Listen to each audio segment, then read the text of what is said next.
Welcome to Melbourne, Australia, often considered the arse end of the world. You might think it's the last place on earth for innovation, but per capita we are one of the fastest adopters of new technology, and Bitcoin is no exception.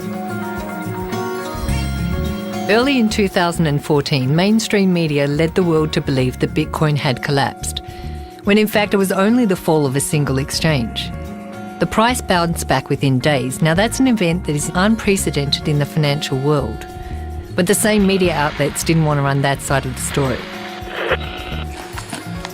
So we thought we'd balance the scales and give you the opportunity to make up your own mind.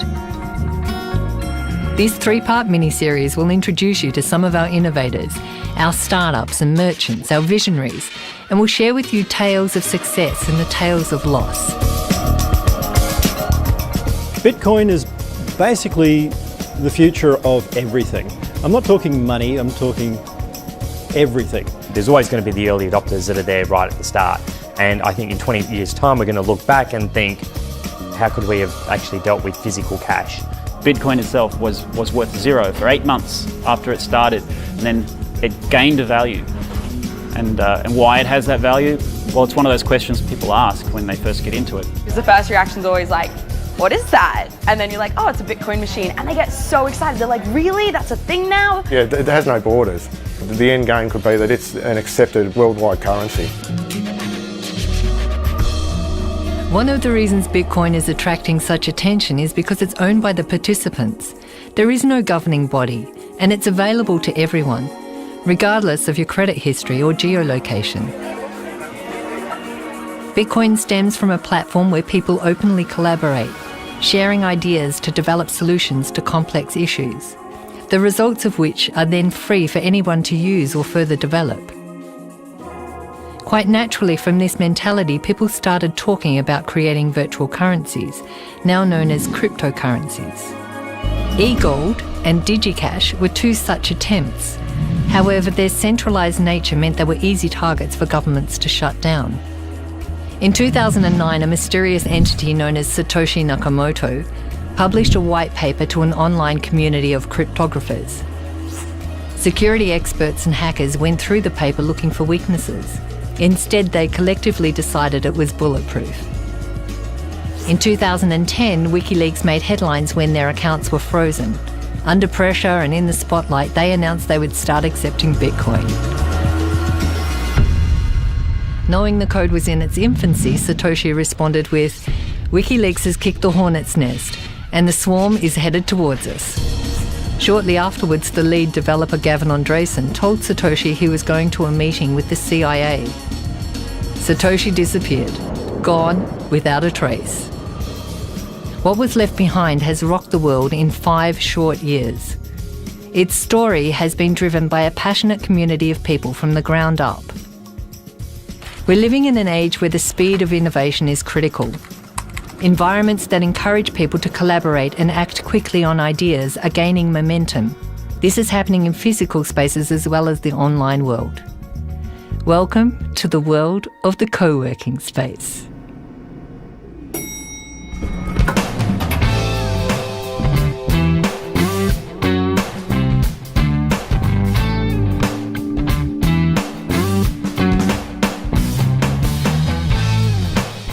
This is Inspire 9, a co-working space here in Melbourne, where many startups get their first shot at collaboration with other people and working in an environment really unlike traditional office spaces.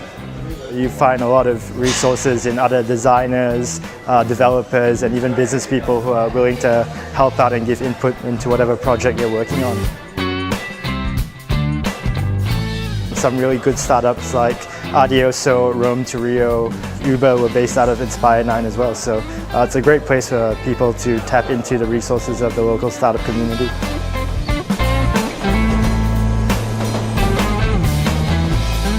Well, it's a hell of a ride, to be honest. The amount of people that we managed to help along the way, that's really a big part of my life.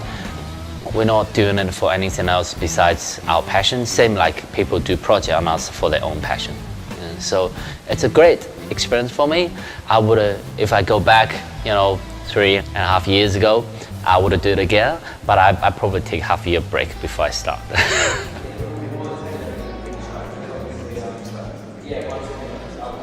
There's a really big global trend going around of how the cost of operating startups has really dropped, and the support networks are really growing around it. Silicon Valley obviously has a great thing going for it, but our goal is really to bring a little piece of that over here, innovate and build world-class companies out of Melbourne.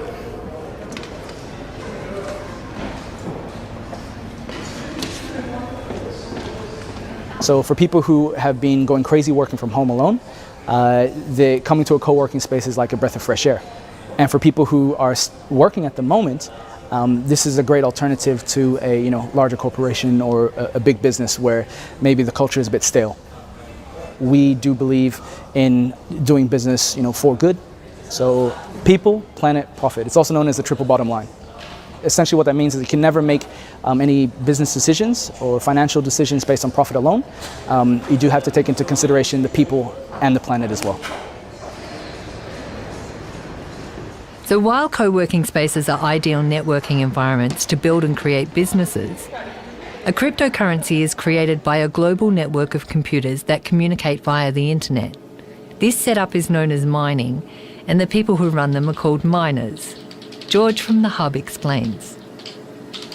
Your developers, your software programmers, anybody who deals with systems and numbers, but when they create a network, it will be a network that is made or built so that it doesn't need people as much, right? It can run without people. But at the same time, it's the people that created those systems. The Bitcoin mining community, the miners, their form of expression in terms of networking is through the systems and the numbers.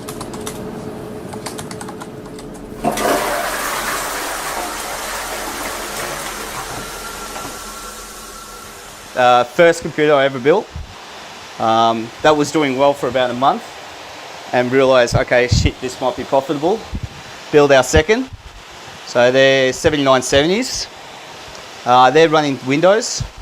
And now I have, I can probably take this off. These are the big ones now. So they're 290Xs and they're hashing at around 880, 890 each using Ubuntu. We didn't use heating once last year, so they actually heated the entire lounge room and kitchen.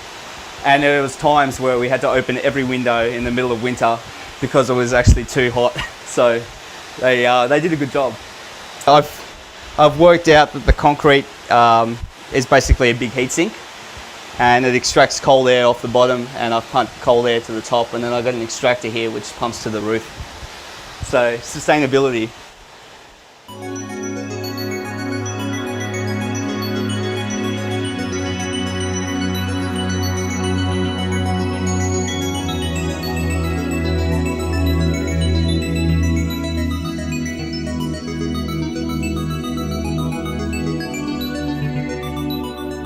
So this Bitcoin network checks and verifies all transactions to make sure they're legitimate and they're not duplicated. Each miner is rewarded for its speed and accuracy. All the transactions are kept on a public ledger called the blockchain. It's like a giant bank statement that shows every transaction ever made. It also stores the Bitcoin. Anyone can watch it grow in real time and explore its past. To access the blockchain, you need a wallet. This lets you send and receive Bitcoin. A Bitcoin wallet is a bunch of private keys that are used to sign transactions on the Bitcoin network. So they just look like a bunch of long numbers. There are about as many private keys possible as there are atoms in the known universe. So we're talking about like 1 with 77 zeros after a different number of private keys. The private keys, they're pretty much just that. You have to keep them secret because if anybody gets access to your private keys, then they can spend your Bitcoins. Your QR code, good sir. So far. There are different kinds of wallets. There are hot wallets, cold wallets, there's online, offline, hardware, software, all kinds. Essentially a Bitcoin wallet is just a collection of your private keys, just like you would have a key ring. If it's printed on a piece of paper, it's usually called a paper wallet. And all that is you have your private keys and your Bitcoin addresses just printed out onto a piece of paper, usually with a QR code. If you're clever, you can hack all the funds on that. Is it full of money? Find out. So you can then store that somewhere securely, and at any time you can then scan that back in to an online wallet and spend the funds.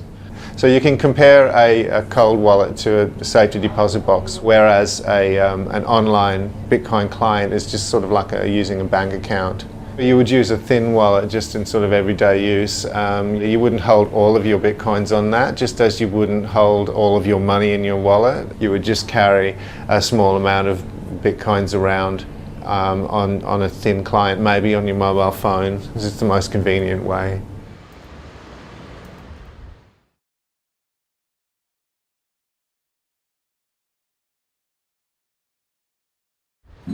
So say you had your Bitcoins on your phone and you're ready to spend. Where would you go? Well, there are many shops, cafes, services and online stores who accept Bitcoin. If you thought it was just for computer geeks, think again.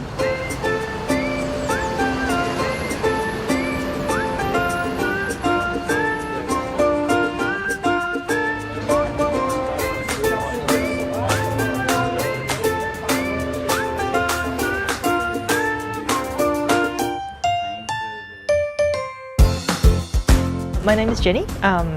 This is my little store called Veriten, and it's an eclectic little shop. It contains pretty much stuff, as you can see, but mostly pretty things that I see fit to stock.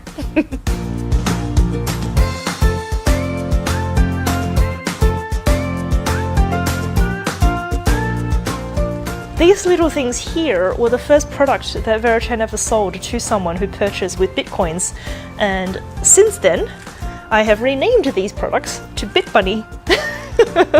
Our system's also geared up to print up the receipt to say that you have paid in Bitcoin instead of credit or cash or miscellaneous.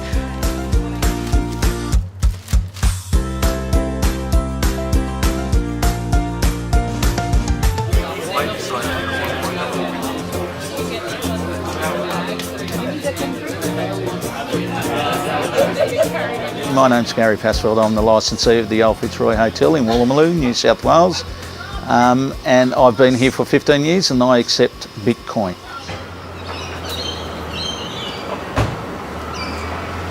It will be rare that we don't get somebody inquiring about it weekly. It's amazing the exposure we're getting out of it. It's quicker than an EFTPOS transaction. Yes, you do need a tablet, but that's your only outlay. Everything is simple from there.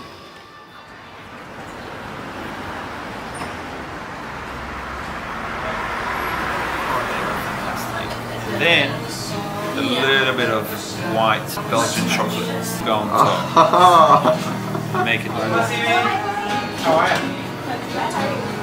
good. Oh my, that is so thick. So people who do come to Sydney from all over the world and want to pay Bitcoin, they check out, oh, where can I pay Bitcoin? Oh, the Outhouse. All right, it's about letting people have another mean of payment.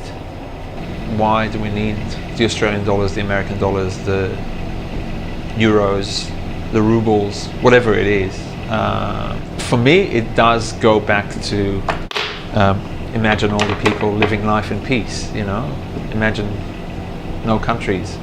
How they pay for it, it's fine with me. Bitcoin, cash, gold rings, whatever. Apparently the ATO says that it's a commodity, the Bitcoin now, it's not a currency. I don't know how many times I have to accept it as currency, you have to use it as currency until the people at the ATO will agree that it's currency, but you know, eventually it will happen.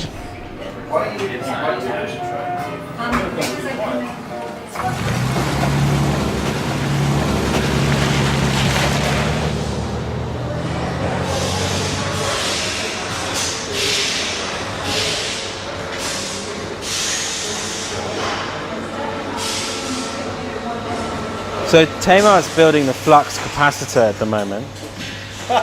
Don't laugh, that sounds cool. Well, my name's David Brim. I'm CEO and co-founder of Tomcar Australia, and here we are in the manufacturing facility of Tomcar in Melbourne.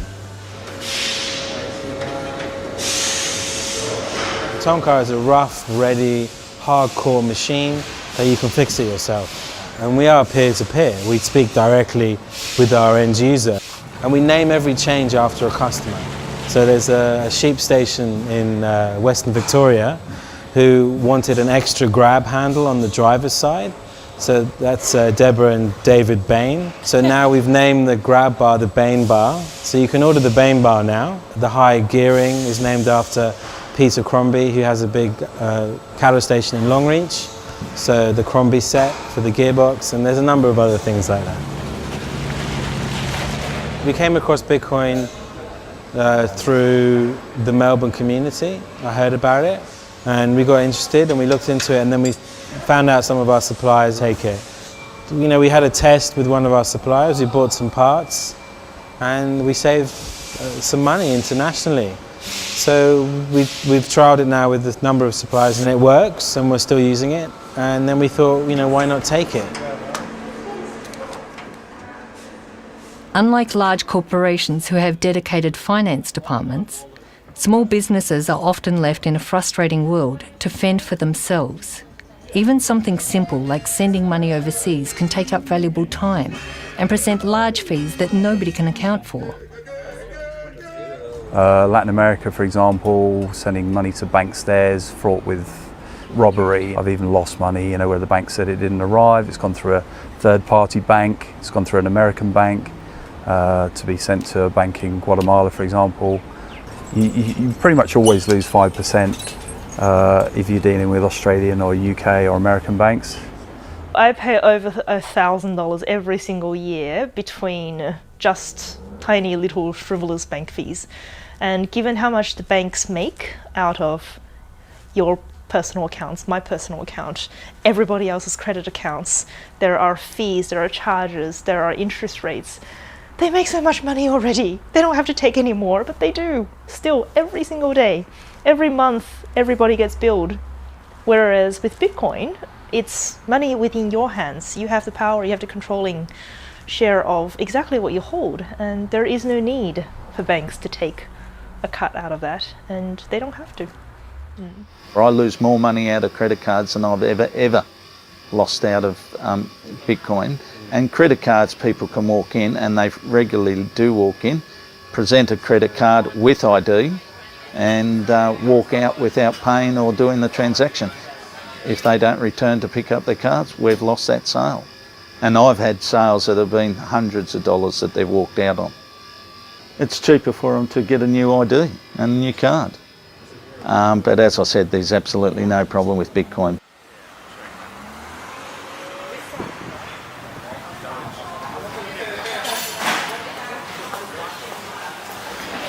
My name's Chris Tay, I'm a pastry chef. This is my shop, Black Star Pastry.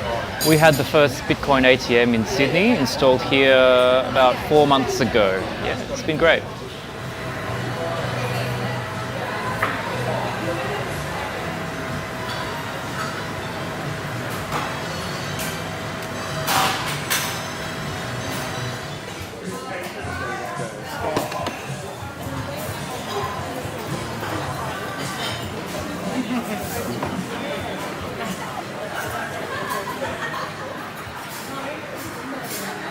There's 60 staff in 2 shops now. You build a shop, okay, and that's going well, and at some point you need to kind of think, well, what do I stand for? What is it all about? You go into this for a fairer system, you know? You go into this so you can send money to people who need it without having to go through 1, 2 or 3 different middle people. When I get to the end of my life and I say, well, what really was important to me, what I want to say is that because of me, I was able to help a lot of people build their careers, build their families, all that stuff. That's what I want to do. Yeah. Family and future is something often mentioned when talking to people about Bitcoin. People who have studied the history of money and know the fragility of the current financial market often see Bitcoin as a safety net. okay, so we've brought these 4 children into the world, and we thought their future ought to have been pretty squared away, right? But now as they get older, I mean, our eldest daughter is 16. You think, what okay, so how's this going to work for her again? She's going to have to raise how much money before she can afford to follow mum and dad's footsteps? This is what happens when you create this huge lake of liquidity that is roaring around the world, desperately searching for yield at all costs. This is what you get, right? And the problem with that is that people can liquidate pretty damn quickly. Anyone who trades anything will know that you go up a stairway, and you fall off a cliff. So here's this hugely complex, over-leveraged system. I can't tell you, when that might fall, and it could be something very insignificant, but it doesn't matter. We've baked that into the system, and when that liquidity is removed from the system, it will take our breath away. Bitcoin is a natural response to that phenomena, right? How do you protect yourself against that? When we had the housing crisis in the US, and all these people just caught up in this machine and just got spat out, and then all the people who were responsible for it are all getting huge payouts, like these golden handshakes. I mean, there's no justice. It seems so easy for people in power to, just make income at the expense of, people who aren't in that complex. Instead of us just sitting there and taking it, we have to take matters in our own hands and do something that's outside that whole sphere. That's why I thought Bitcoin seemed like a really good idea. It's something that really takes the power away from the big banks and big government and puts it in the hands of the people.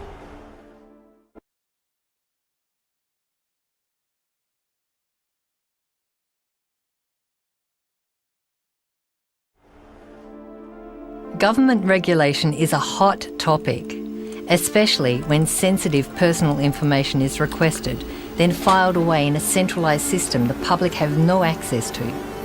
Regulation often overcomplicates life, and many people are now looking for easier ways to transact quickly without bureaucracy. Take, for example, one of Australia's largest industries. So to know what a quantum leap forward Bitcoin is for the gambling industry, you have to consider what it's like gambling with government currency at the moment. This is in Australia, which is a gambling-friendly, well-regulated jurisdiction. It will take at least 15 minutes to sign up and deposit with your credit card. Your credit card can then be charged at any time in the future.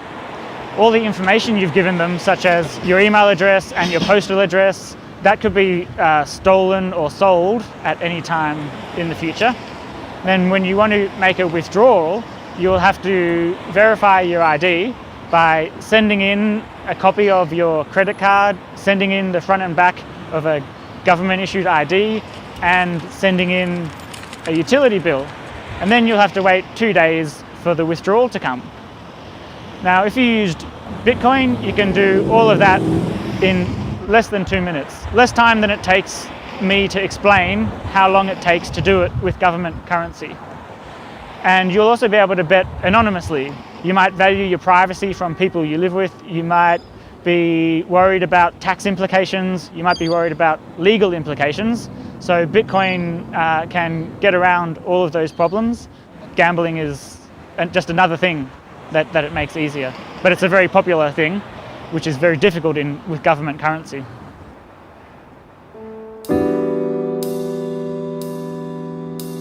There's a big question about the regulation of cryptocurrencies like Bitcoin. The whole point of cryptocurrencies is that they are designed to work transparently, without third-party intervention, government included. Bitcoin is unprecedented, as there is nothing in our history which compares. It's an intriguing topic, and a great social experiment which is attracting some of the smartest minds in the world, from all walks of life. I mean, Bitcoin is all about people, right?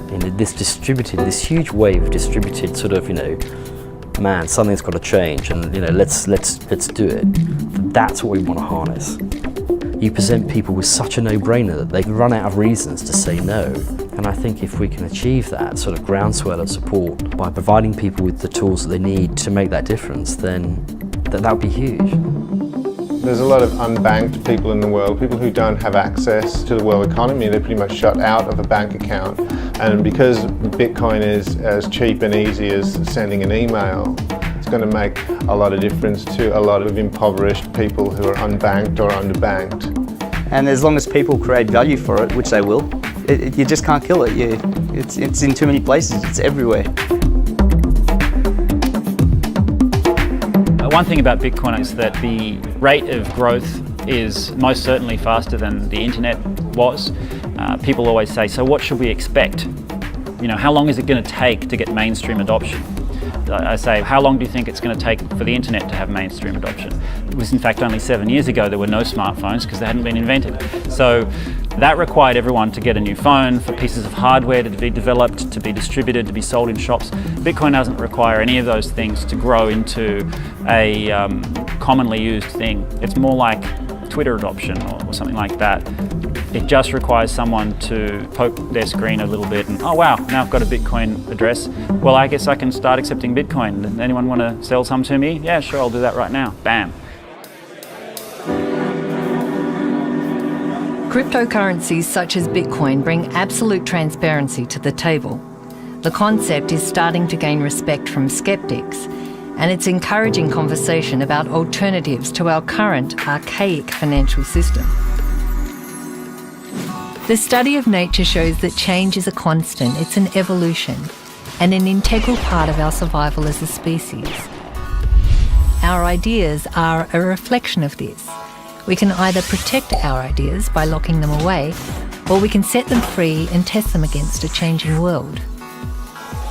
This realisation is clearly apparent in the world of software, where we have two models, proprietary and open source. A key way to find out which world you're in is to listen to the language of your environment. How much profit did we make this quarter? How can we make more? We'll have to consult our legal department. Hey, quick, copyright that idea. How can we cut costs? So how can we make them buy more? What else can we sell them? With open source, people break technology to explore what else is possible, to make technology work faster and more efficiently, generally bypassing middlemen and making technology more compatible. The results are slowly making businesses pay attention. Think Android, which is now the most popular smartphone in the world. Language around open source projects could sound something like, if we share the foundations of this project, will it help other people in the future? Let's open up this project so others can contribute. If I wanted to send $1 to Africa, direct to that person, how could I do that? In the case of digital currency, people got together and asked, how can we create a digital money for everyone? As a result of this question, we now have Bitcoin.